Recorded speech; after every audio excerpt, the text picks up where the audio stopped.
राष्ट्रीय स्वयंसेवक संघ प्रमुख मोहन भागवत का 75वां जन्मदिन इस बार राजनीति में चर्चा का विषय बन गया। पीएम नरेंद्र मोदी ने इस मौके पर एक विस्तृत लेख लिखा, जिसमें उन्होंने भागवत के व्यक्तित्व और नेतृत्व शैली की जमकर सराहना की। मोदी ने लिखा कि डॉक्टर मोहन भागवत जी का जीवन समाज सेवा और राष्ट्र निर्माण की सतत साधना का परिचायक है। उन्होंने संघ को आधुनिकता और समाज के प्रति जिम्मेदारी के साथ आगे बढ़ाया है। उनका नेतृत्व आने वाली पीढ़ियों को दिशा देता रहेगा। प्रधानमंत्री का ये लेख केवल संघ परिवार तक सीमित नहीं रहा। यूपी के सीएम योगी आदित्यनाथ ने इसे सोशल मीडिया पर साझा करते हुए लिखा कि माननीय प्रधानमंत्री जी के शब्द संघ प्रमुख के प्रेरणादायी जीवन की सही झलक देते हैं।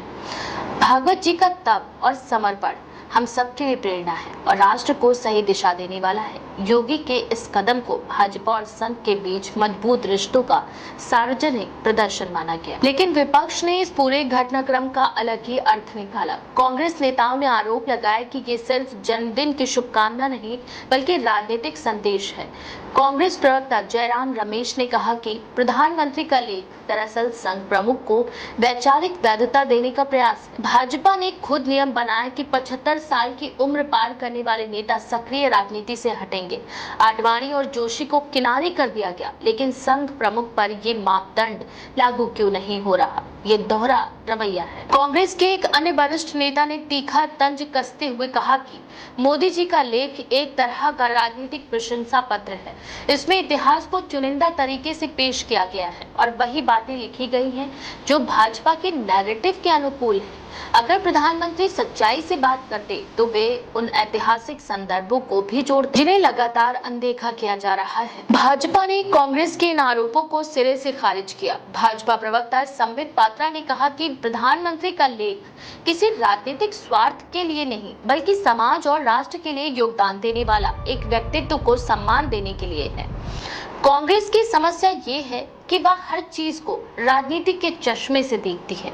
भागवत जी के जीवन में जो तप, त्याग और राष्ट्र निष्ठा है, उसे नजरअंदाज करना दुर्भावना है। भाजपा के ही एक अन्य नेता ने कांग्रेस पर पलटवार करते हुए कहा कि जिन लोगों ने अपने ही वरिष्ठ नेताओं के योगदान को भुला दिया, उन्हें अब भाजपा और संघ के रिश्तों पर सवाल उठाने का कोई नैतिक अधिकार नहीं है। प्रधानमंत्री का लेख हमारे लिए प्रेरणा है और ये दिखाता है कि संघ और भाजपा मिलकर राष्ट्रहित में काम कर रहे हैं। विश्लेषकों का कहना है कि भाजपा और योगी आदित्यनाथ की तरफ से इस तरह सार्वजनिक रूप से संघ प्रमुख को सम्मान देना संगठन और कार्यकर्ताओं के लिए उत्साह का संदेश है।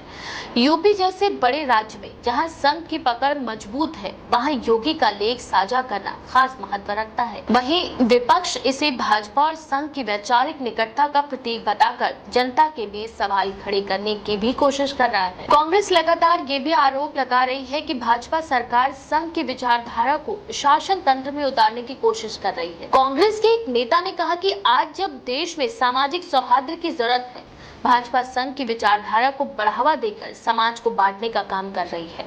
प्रधानमंत्री का ये लेख भी उसी प्रक्रिया का हिस्सा है। भाजपा का जवाब साफ है कि संघ और उसके नेता हमेशा समाज में सौहार्द, सेवा और एकता का संदेश देते हैं।